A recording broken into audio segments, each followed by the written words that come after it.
Hello, welcome to Claret and Blue. My name's Dan Rowlinson. I'm joined here once again by John Townley in our Claret and Blue studio space. Today's video is about January transfers. Now, we've talked about this on a couple of episodes about the success rate of transfers not always being there in January and it being an opportunity window. If there's something there, you act on it, but you don't want to kind of waste your future budget by signing the wrong player and all those kind of things. So off the back of that, I've gone back through the last 10 years of Aston Villa January transfer windows. Obviously, 2024 is in there as well, and there's no signings as we're recording this anyway. And I'm going to quickly go through them and ask you to judge them on whether they're a hit, whether they're a miss. Now, obviously, that's a little bit binary for some, and you might be borderline, but we'll go through them all. 2 signings in 2013, the January transfer window. I can't name them.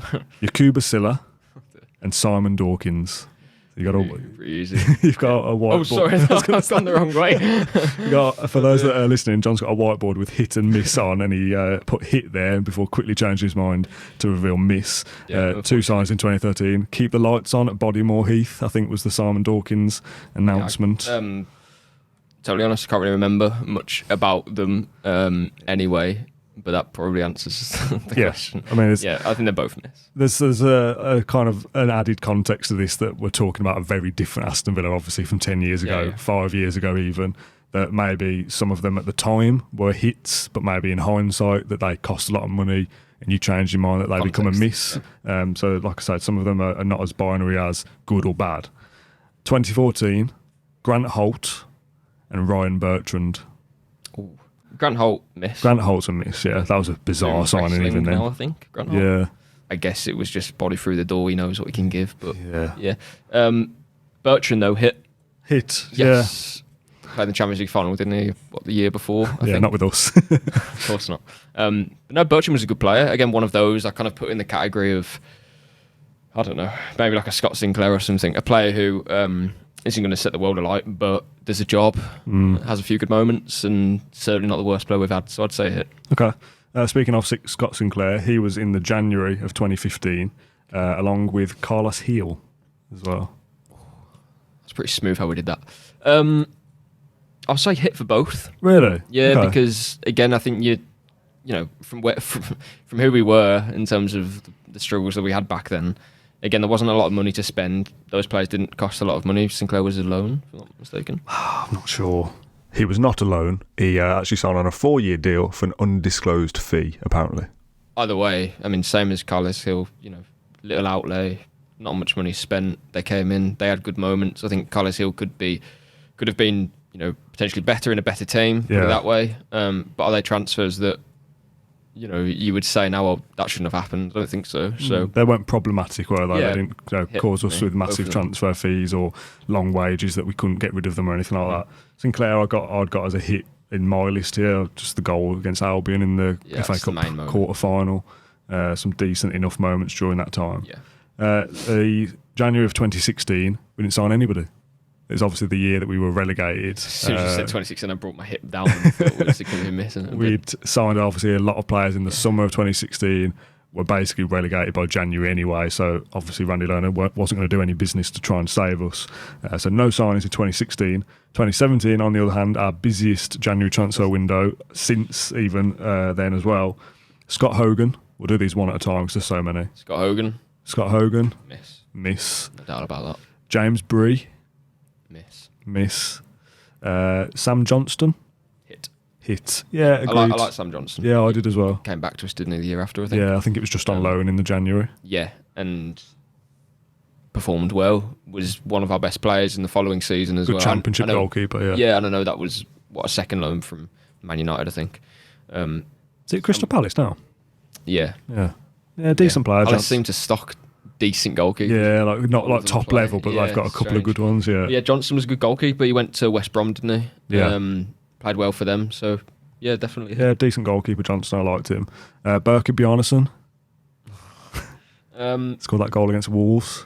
Yeah, I'd say miss. I expected more actually from Bjarnason. Yeah. When he joined, because he had the Euros with Iceland and he played well there. He had all the kind of attributes to be a good championship player. He was hard working, he was energetic and whatnot, but there wasn't really a place for him in the team. Yeah, literally as well, what position was he? Exactly. But that, in a way, I thought might have been a quality because, he can fill in different holes. And did he sign as a left-sided midfielder and then started playing DM? Is that right? Yeah, he played across the midfield, played on the left, probably played on the right a few times as well. But I think he was better. a player I expected maybe more from, but maybe didn't settle somewhere. I don't know. But it was a miss. Apart from that goal against Wolves. Okay, yeah. Henry Lansbury. Miss as well. Yeah. His best moment was his first half debut against Preston, winning 2-0, and that was kind of his career at Villa. He was like, every now and again something. Yeah. An injury. Agreed with miss. And then the last one I've saved. Do you know the last one from that window? Conor. Yeah. Hit. Definite hit. Yeah. Fan favourite. Scored some really important goals.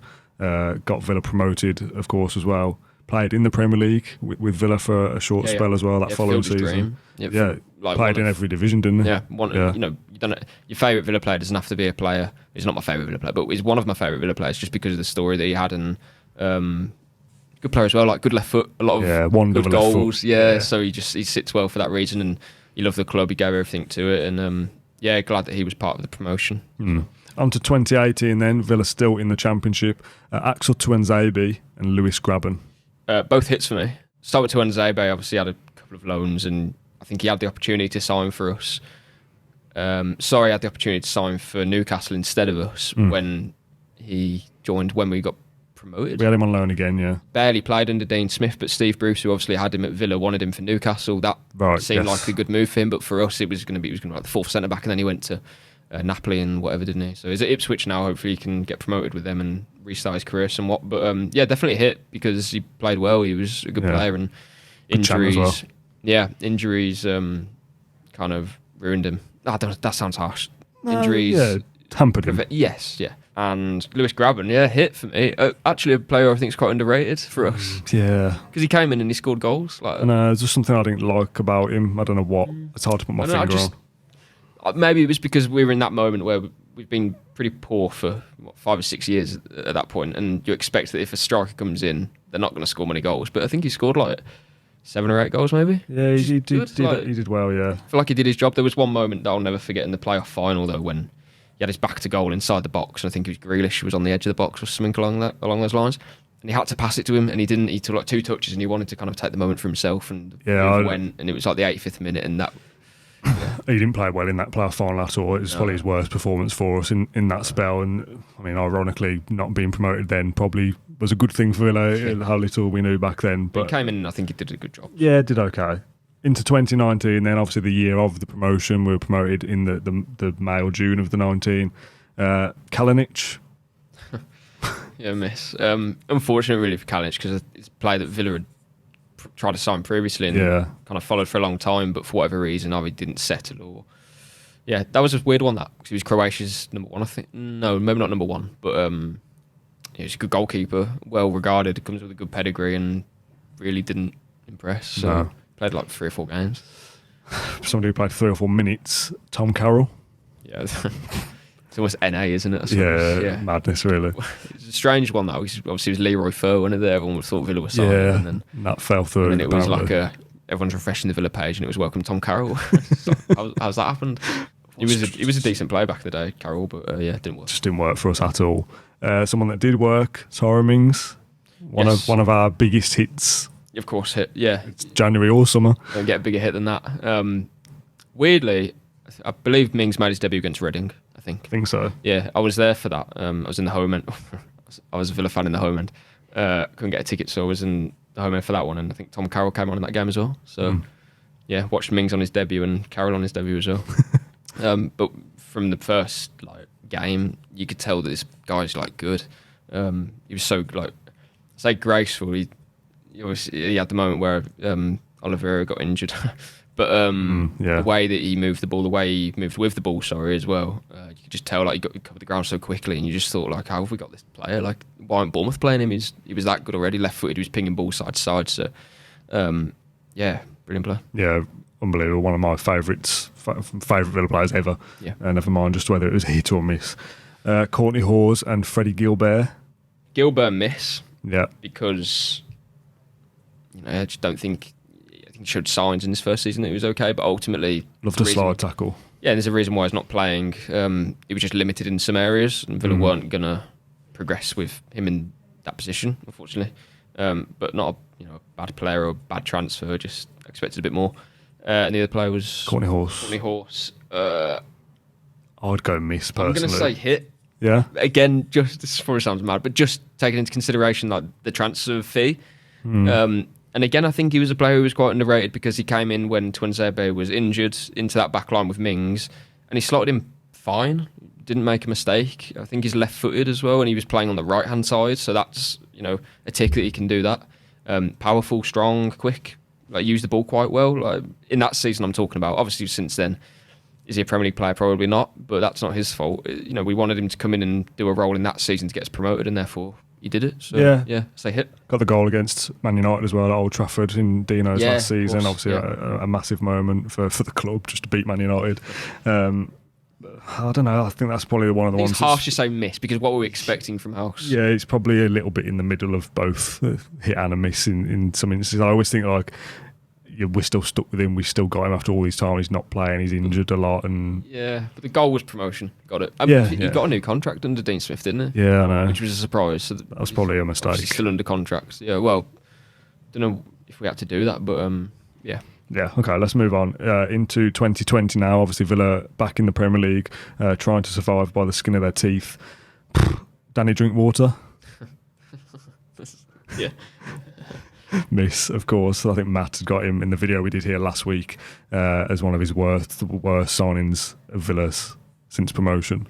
Yeah. So absolutely a miss. We were looking at, I think it was Nzonzi at the time. For whatever reason, we ended up with Drinkwater. Yeah, bad. Pepe Reina?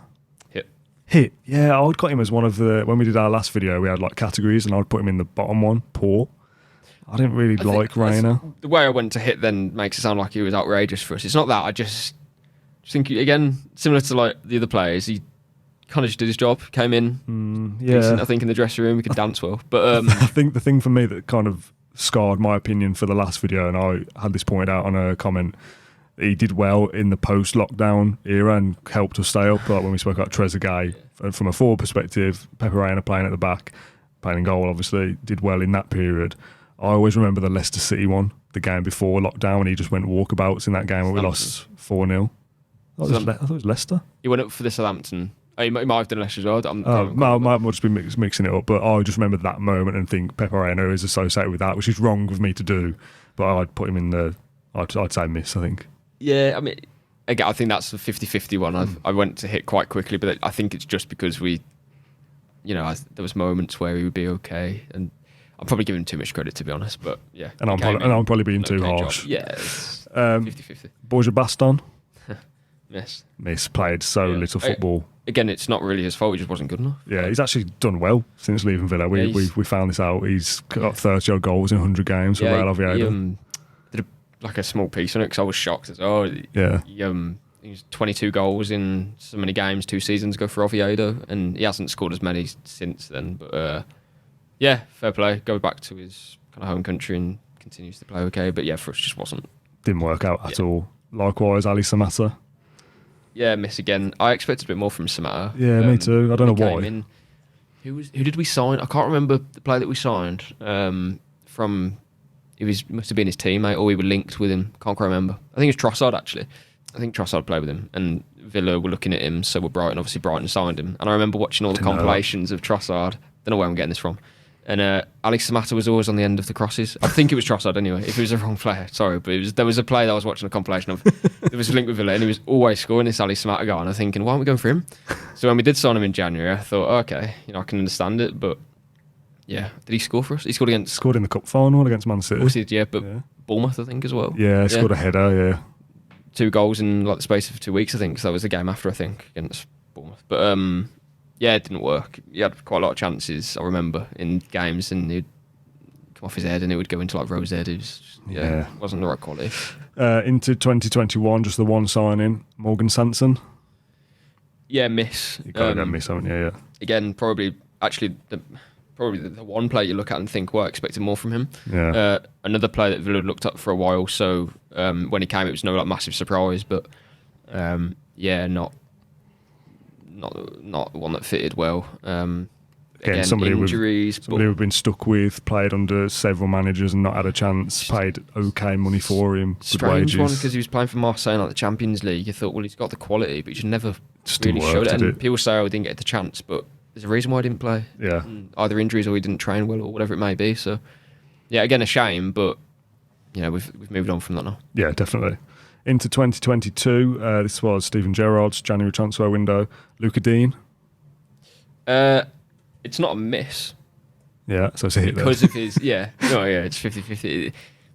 I might have changed that opinion if he hadn't had the kind of renaissance under Unai Emery. Yes, agreed. Because of the fee. The fee was a lot of money, as is his wage, which is the price you pay for quality players. But he didn't show it straight away. He got a few injuries and didn't quite settle as we'd had hoped. But I think again that was because Villa weren't particularly good under Gerrard. Yeah, I think even the renaissance just under Emery this season. Yes, obviously we signed, spoiler alert, Moreno in the following January to effectively replace Luca Dean. If Moreno doesn't get injured, Dean's not back in the side, and we are saying miss because you think he's played half a season, not very well. Because he's been in the side this season and played well, most people probably would say hit now, but I think it's very borderline. Yeah, I just don't think it's right to say that it's been a miss, but so therefore it has to be hit. Kind of a process of elimination by one. Callum Chambers. Again, I feel like this is harsh to say. Yeah, it's really difficult. Miss, really, because it's not quite worked for different reasons. Has he been a hit though? No. So I think he has to be a miss. Yeah. Again, context needed, but there was a moment where I thought it was kind of he had to start with, he had to start games because this was at the start of last season. I remember saying that because of the way that he ended the campaign previously. He scored against Leeds, didn't he? That was a nice goal, and he was playing really well and playing with the ball, effectively, and he wasn't getting caught out defensively either at one period when he was playing for Villa. But then since then, whether it's losing confidence or whatever, he's only started one game under Emery since he joined the club. So in the league, so he's not a hit. No, again, like a utility man that kind of does him no favours. I don't know whether he's become a utility man that isn't actually being used. So that's the issue. Well, yeah. You look at I don't know. Diego Carlos plays lots of games, so it's hard to say him. But he's in a position where there's only two places up for grabs, and even then he's been pushed out. I asked him in America, is Chambers going to leave Emery? And he said no, he can play as a right back and as a holding midfielder. That kind of said it all though, because we've got Conte who plays right back and under Cash. So not probably a miss, but not in the same way that like a Samata is a miss exactly. or whatever. It's for different reasons, which is why this format probably doesn't quite work. Robin Olsen. Oh, that's really. I guess I'll say miss because he's had moments where he looks suspect. I can't remember. When he has come in, there's probably one or two games where he's played okay, or played well. Tottenham away where we kept a clean sheet, and there'll be another one somewhere. But there's been more moments that are, that my heart's beating a lot, that sort of thing. So probably a miss. Again, he's a backup keeper, so you're not going to expect the world, but he's made mistakes. Yeah. And when we did the video with Matt last week, we did just the signing overall where they fit in for Villa. We did Coutinho, and we put him in the more bad side, but this is just Coutinho's loan spell. Oh, because he obviously signed on loan in the January. He was good to begin with. A hit then. So at that stage he was a hit, and the comment said on the last video that we had like good, excellent, bad, or whatever. Coutinho could probably be in all categories at a different stage of his Villa career. At least the top and bottom, yeah. Yeah, so overall we put him in the bad side in the last time, but just because the technicalities that he signed on loan in January, which is what this video is about, his first initial spell was actually pretty good. Yeah. Oh, I mean, especially at the start of it. I mean, we sold Grealish, and that was kind of the most naturally gifted player that I've seen play for Villa, like full stop. But then Coutinho coming not long after that was something similar because it was just natural talent and a player that didn't quite belong at where Villa was at that time, which was, let's be real, a bottom half club in terms of what the results we were producing. So, no, loan move was brilliant. There was a point where it was like, well, he's not playing too well now. Why isn't Buendia playing? And then, so it kind of fizzled out towards the end of that loan spell. But ultimately, it was a hit, and that's what we signed him. And I thought, well, if we could at least recapture some of what he showed at the start, then £17 million wouldn't be, a bad buy. but it was, and it's been a bit of a disaster since then. And then into 2023, the last couple of transfers on this list, John Duran and Alex Moreno. Both hits for me. Both hits. I thought you might go miss for Duran. I don't know why. Why? If you ask me now, would you rather have Duran in your squad or not? I would rather have him in my squad. I just, he's a backup striker. I'm not going to go into the whole thing of you can't have someone as good as Ollie Watkins playing as backup, because those are just the facts for me. It's not going to happen, and I think Duran is improving all the time. We know what we bought when we signed him. It was a player that was going to take a period to improve, and I think he has. I think he's at a level now where if he remains consistent, he's going to cause problems for teams in Europe and in the Premier League. So I'm happy with Duran. It was a decent outlay that we paid for him for the first place. People do forget that. So we clearly believe in him, and it's not a player that we were just going to throw away in January and pretend like it never happened. I'm happy with him. And obviously Moreno is a hit because transformed how we played last season, and this season he's had a few injury troubles, but I'm sure for the second half he'll be as important as he was last year. And hopefully maybe we'll have some 2024 January signings to include on this list at some point in the future. Maybe, who knows, by the time this video comes out we've actually signed somebody, but as of today, no signings in 2024 for Villa. So a little roundup of the last 10 years, a couple of hits in there, mostly misses though, which kind of proves our point. For Villa specifically at least, January is not a great time to do business, but those couple of examples, Moreno or someone like that, proves that it can be done in the right environment. So let us know your comments down below. Rate all the players, hits and misses. Let us know what you think of our opinions as well, of course. Go easy on us though. John, thanks for joining me. Thanks everyone for watching or listening to this one. We'll see you very soon with something else. Stay subscribed to Claret and Blue, and we'll see you then.